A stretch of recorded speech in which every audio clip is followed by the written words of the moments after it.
Es estudiante de posgrado en Filosofía de la UNAM. Actualmente es vicepresidenta del proyecto Gran Simio Internacional, una organización dedicada a la defensa y protección de los grandes simios y los lugares donde habitan. De 2013 se ha dedicado a la defensa legal de los animales no humanos y a la promoción de sus derechos en espacios académicos y mediáticos, tanto nacionales como internacionales. Es coautora del libro La protección jurídica de los animales, publicado por el Instituto de Investigaciones Jurídicas de la UNAM. Bueno, pues muchas gracias por la invitación. Y pues al momento de escribir esta conferencia me hice dos preguntas que están relacionadas. ¿Cuándo y dónde comenzamos a pensar que las especies pueden morir? ¿Y cuándo y dónde comenzamos a pensar que las especies pueden morir a causa nuestra? Respecto a la primera pregunta, podemos decir que la desaparición de la biota del mundo es un fenómeno con el que los seres humanos, como especie, si alguien podría como ayudarme con esta. Bueno, la desaparición de la biota del mundo es un fenómeno con el que los seres humanos como especie nos relacionamos de manera muy reciente. Para nosotros, en este momento histórico, la extinción y la especiación son conceptos ya fundamentales que ya se enseñan en las aulas de las universidades y que se representan en el cine, en la literatura científica, etc. Sin embargo, no siempre ha sido así. Esta forma de ver el mundo en la que las especies nacen y mueren se desarrolló hace algunos siglos. El concepto de extinción surgió apenas en la Francia revolucionaria y la cosmovisión de la época antigua sostenía una cadena del ser cerrada y lineal en la que la extinción es imposible. Fue a mediados del siglo XVIII que el conde Buffon, un gran naturalista, afirmó que los restos hallados de un mastodonte, siguiente diapositiva por favor, que Cuvier identificó en 1806, pertenecían a un animal que ya no existía para el momento en el que fueron descubiertos. La idea suscitó un debate que cuestionaba la noción de un orden natural de las cosas que no podía romperse sin que todo el sistema natural colapsara. El fundador del estudio científico del registro fósil, Georges Cuvier, conservó la concepción fijista de la vida, que planteaba la creación divina del orden natural y la completó con una explicación catastrofista de la desaparición de las especies. El catastrofismo se plantea en un contexto en el que la idea religiosa dominante era que todas las especies habían sido salvadas en el Arca de Noé del diluvio universal, y en el que al mismo tiempo los descubrimientos paleontológicos generaban preguntas sobre la presencia de ciertos organismos en la superficie terrestre. De acuerdo con Cuvier, las revoluciones de la superficie de la Tierra producen la desaparición repentina de las especies. Estos acontecimientos terribles han sido de tal magnitud que los innumerables organismos no pudieron hacerles frente. Este catastrofismo tuvo un papel central en el desarrollo de las ideas sobre la extinción, ya que fue el recurso de los intérpretes para sostener teorías geológicas compatibles con la ideología religiosa dominante. Por ejemplo, el mito del diluvio universal y la creencia en la creación divina. Posteriormente, Darwin plantea que la extinción de las especies es un proceso gradual unido al de la adaptación de los organismos. Una no existe sin la otra. De tal forma que las extinciones, en plural, son una consecuencia necesaria de la lucha por la supervivencia. Con la teoría de la evolución de las especies por medio de la selección natural, la extinción pasó de ser imposible a ser reconocida como un proceso normal. Ahora, respecto a la segunda cuestión, que tiene que ver con la extinción de las especies a causa nuestra, podemos destacar que desde hace siglos la comprensión del fenómeno de la extinción depende, en parte, de la comprensión de la historia de la Tierra en su conjunto. En 1982, Jack Sepkoski y David Raup analizaron los cambios en el número de familias de organismos marinos a lo largo de las eras geológicas y ellos identificaron 5 episodios de pérdida de biodiversidad biológica a nivel masivo. ¿Está bien? La primera al final del periodo ordovícico, la segunda al final del devónico, la tercera al final del pérmico, la cuarta al final del triásico y la más reciente al final del cretácico, siendo esta última la más conocida y la mejor comprendida. La extinción del Cretácico es la más difundida entre la sociedad, debido a que se le reconoce como el periodo en el que los dinosaurios se extinguieron. Sin embargo, ni todos los dinosaurios se extinguieron, ni todos los animales lo hicieron repentinamente. Algunos animales, como los que hoy conocemos como aves, descienden de los terópodos, lo que significa que los dinosaurios, representados por más de 10.000 especies de aves, son de hecho uno de los grupos de vertebrados más diversos en el mundo moderno, mientras que otros animales, como los amonites, desaparecieron gradualmente hacia el final del Cretácico. En otras palabras, la extinción puede ser repentina o gradual. No todas las extinciones requieren de un impacto sobre la superficie de la Tierra para que suceda, y también hay otros factores que pueden influir. Nuestro conocimiento del fenómeno de la extinción se ha ido haciendo cada vez más complejo, y en la medida en la que tengamos conciencia del lugar en el que estamos, podemos reaccionar a este problema. Destacamos este último punto, puesto que la sexta extinción masiva que estamos viviendo, que no es reconocida por todos, está estrechamente relacionada a otros problemas como el cambio climático, que tampoco es reconocido por todos. Al respecto, el concepto de antropoceno, propuesto por Paul Crutzen, hace referencia a una situación geológica bastante distinta, en la que la actividad humana ha transformado el mundo natural. En ese sentido, hoy nuestra respuesta al fenómeno de la llamada sexta extinción masiva depende de la comprensión de otros fenómenos como el cambio climático. Un estudio realizado en la Universidad de Tasmania y publicado en la revista Global Environmental Change analizó el fenómeno de los negacionistas del cambio climático para describir las características sociales e ideológicas del grupo de personas que no creen que las temperaturas del planeta estén elevándose desde el inicio de la revolución industrial. La encuesta realizada en el 2010 en 14 países industrializados indicó el ranking de escepticismo climático por países, con Australia a la cabeza, con el 17% de la población, seguida de Noruega por el 15%, Nueva Zelanda con el 13% y Estados Unidos con el 12%, mientras que España, Alemania y Suiza tienen la menor cantidad de escépticos. Cabe destacar que no tenemos un estudio similar en este país. Ahora bien, Tranter y Booth niegan en su análisis, que son los que hicieron este estudio, que el negacionismo de los países esté relacionado con un nivel cultural educativo bajo, o que se deba a que el medio ambiente no es una preocupación social destacada. Destacaron también que la mayoría de los negacionistas son hombres, tienen una ideología política conservadora o liberal conservadora y en concreto tienden a no creer en los poderes públicos y defender la iniciativa privada, negando tanto la relación entre las actividades humanas, el aumento de las temperaturas globales y la necesidad de que los gobiernos y las instituciones internacionales actúen ante esta situación. En suma, el desconocimiento de la situación geológica, aunado a otros factores políticos, económicos y culturales, puede generar acciones contraproducentes o dañinas para lidiar con el fenómeno de la extinción. Lo digo porque sabemos ya que el fenómeno del cambio climático es un motor de la extinción. Tal es el caso de la política ambiental del presidente de Estados Unidos, Donald Trump, quien ha negado en repetidas ocasiones la existencia del cambio climático y ha dado instrucciones hasta la fecha para desmantelar las medidas de protección del medio ambiente. Así, en el 2017, anunció la salida de Estados Unidos del Acuerdo de París contra el Cambio Climático, un pacto firmado por 195 países. Esta decisión dejó fuera el segundo mayor emisor de dióxido de carbono del mundo, de un esfuerzo conjunto para reducir la huella ecológica de la humanidad. Pero el antropoceno no se refiere únicamente a las emisiones de carbono debido a la actividad humana. En el artículo Geology of Mankind, publicado en Nature, Crutzen citaba los siguientes cambios a escala geológica que hemos provocado. Número 1. La actividad humana ha transformado entre una tercera parte y la mitad de la superficie terrestre del planeta. Número 2. La mayoría de los principales ríos del mundo están regulados o trasvasados. Número 3. Las plantas de fertilizantes producen más nitrógeno del que fijan de forma natural todos los ecosistemas terrestres del mundo. 4. La pesca extrae más de una tercera parte de la producción primaria de las aguas costeras de los océanos. 5. Los humanos usan más de la mitad del agua dulce fácilmente accesible del mundo. 6.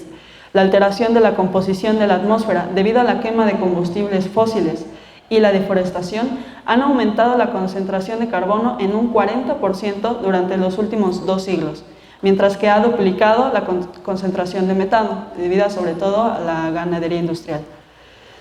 Es importante identificar qué es lo que hemos transformado y cómo esta transformación afecta a la biodiversidad. Algunas estrategias científicas como Nature Needs Help, que les recomiendo mucho que busquen esta iniciativa en internet, Proponen una serie de acciones para resolver algunos de los impactos de la actividad humana, fomentando así la protección de áreas silvestres grandes en todo el mundo y que sean puntos ecológicos claves. Entre esos, los bosques boreales, la cuenca del Amazonas y la Antártida, así como las áreas que, aunque fragmentadas, también tengan importancia biológica. Esta iniciativa es una respuesta a los puntos 1 y 2 del concepto de antropoceno. Respecto al punto 4, 5 y 6, es importante valorar, a nivel individual, lo que podemos hacer. Aquí hay dos gases de efecto invernadero importantes, aunque no los únicos, el carbono y el metano. Para el primero, es posible que cada quien haga el cálculo de su huella de carbono. Algunos sitios en internet lo permiten e incluso ya es posible calcular la huella de carbono corporativa y la huella de carbono de un producto. Para el metano tenemos suficiente evidencia para sostener, junto con la Coalición Mundial por los Bosques y la ONU, que el consumo de animales produce la mayor cantidad de emisiones de gas metano y es la mayor aportación antropogénica al cambio climático. Debido a lo anterior, las medidas a nivel individual incluyen calcular la huella ecológica que producimos e identificar hábitos de consumo claves para reducir el impacto de nuestra huella ecológica, como lo sería abandonar el consumo de animales y adoptar dietas vegetarianas. Por último, en torno al punto 3, de acuerdo con Mark Stoughton del Centro de Ecología e Hidrología de Edimburgo, es importante reducir el exceso de nitrógeno del ambiente, ya que empeora la calidad del aire, del suelo y del agua, teniendo importantes efectos sobre la salud humana. Los investigadores reclaman acuerdos internacionales similares a los alcanzados para combatir el cambio climático y usar el nitrógeno de forma mucho más eficaz, ya que en la actualidad la mayor parte de las cosechas son para alimentar al ganado. Sin embargo, aumentando la proporción de nuestros nutrientes que vienen directamente de las plantas, nos saltamos un paso en la cadena y consumiremos menos nitrógeno. De acuerdo con Elizabeth Kolbert, que tiene un libro que se llama La Sexta Extinción, ahora, en este prodigioso momento que para nosotros cuenta como presente, estamos decidiendo, sin realmente quererlo, qué vías evolutivas permanecerán abiertas y cuáles se cerrarán para siempre. Por ello es importante que ubiquemos en dónde está nuestra aportación al problema, ubicar cuáles son los hábitos que podemos cambiar para inclinar la balanza de manera positiva y, por supuesto, informarnos. Entiendo que para mucha gente no es agradable pensar en las dietas vegetarianas y en los cambios a nivel individual, pero no son cosa menor y al menos en este país estamos viendo que la población que ya se ha hecho vegetariana pues está en aumento. Muchas gracias.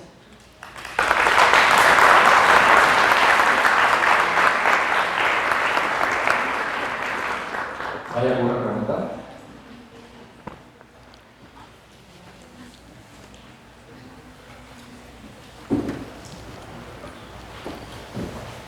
Más que de la presentación es, si nos puedes decir en qué consiste el Proyecto Gran Simio. Pues Proyecto Gran Simio inicia en Estados Unidos. Tenemos la misión de abolir el estatuto de propiedad que tienen actualmente los animales. Como saben, aquí también los animales tienen el estatuto de bienes, objetos, cosas que se compran e intercambian económicamente. Y actualmente en México estamos trabajando mucho en la defensa legal de los animales que están en los zoológicos capitalinos.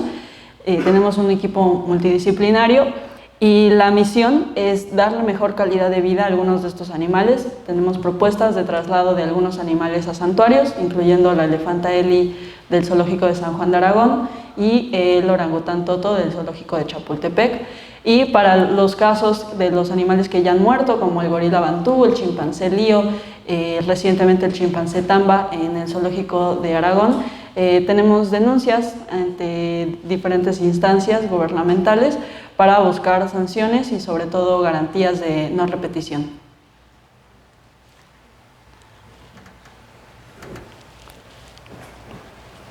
Hola, esta pregunta nada más es de un punto que tocaste, de que buscáramos cierta organización. No alcancé a escuchar bien el nombre. Nature needs half. La naturaleza necesita la mitad. Okay.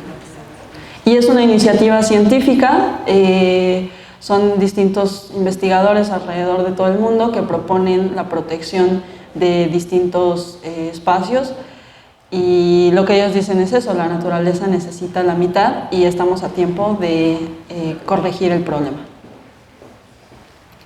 ¿Alguien más?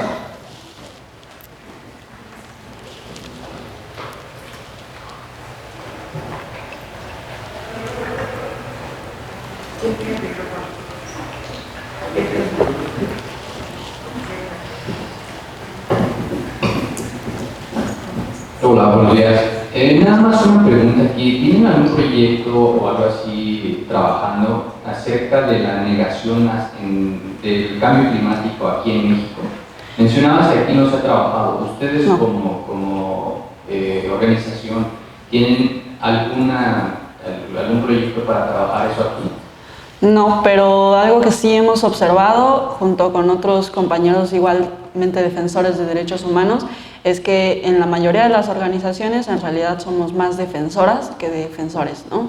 Incluso nosotros en nuestras redes sociales nos damos cuenta, la enorme mayoría de nuestras seguidoras son mujeres y casi todas jóvenes, pero no tenemos un proyecto para identificar cuántos realmente creen o no en este problema. ¿Y han pensado en desarrollarlo en un corto, mediano o largo plazo o algo así? No hemos pensado, pero probablemente pudiéramos hacerlo. Sería bueno buscar la colaboración de otras instancias que tengan mayor difusión, ¿no? Ok, muchas gracias.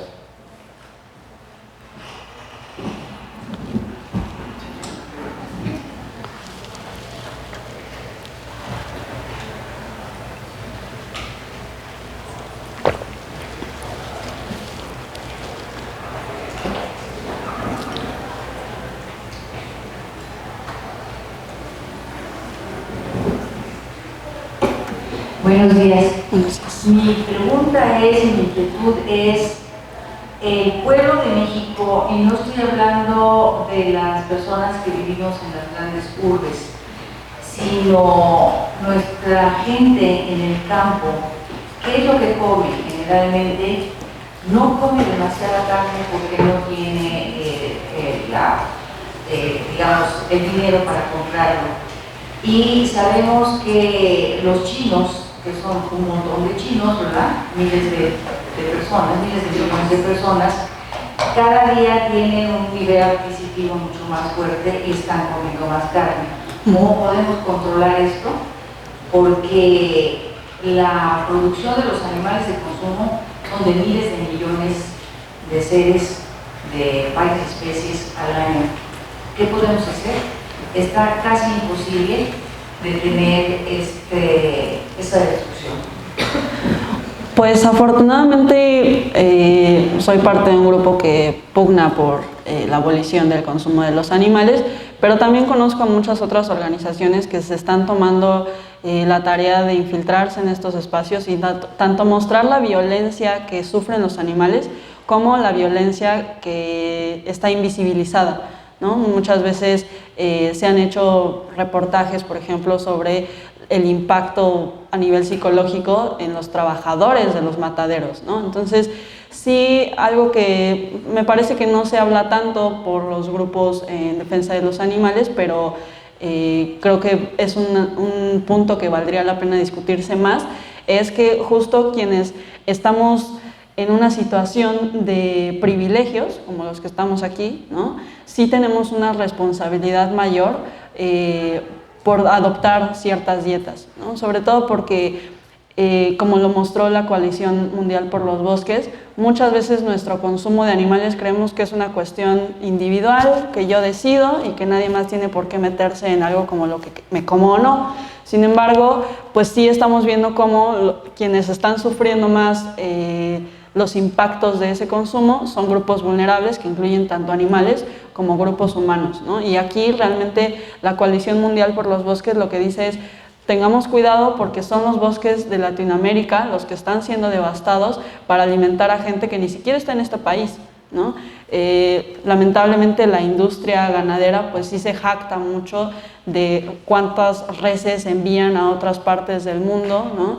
Y que justo este consumo está creciendo mucho más y a veces nos concentramos en animales que sí son consumidos, pero hablamos por ejemplo de cerdos, hablamos de vacas y no nos damos cuenta que en este país lo que más comemos son aves, ¿no? Entonces, la industria, las instituciones incluso de salud promueven este consumo porque dicen que a nivel proteínico pues es bastante positivo para la población y que además es muy barato.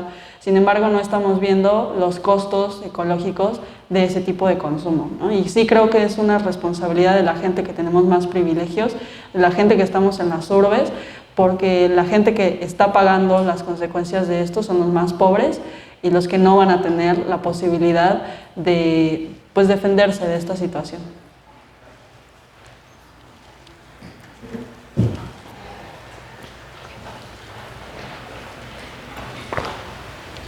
Dos preguntas más.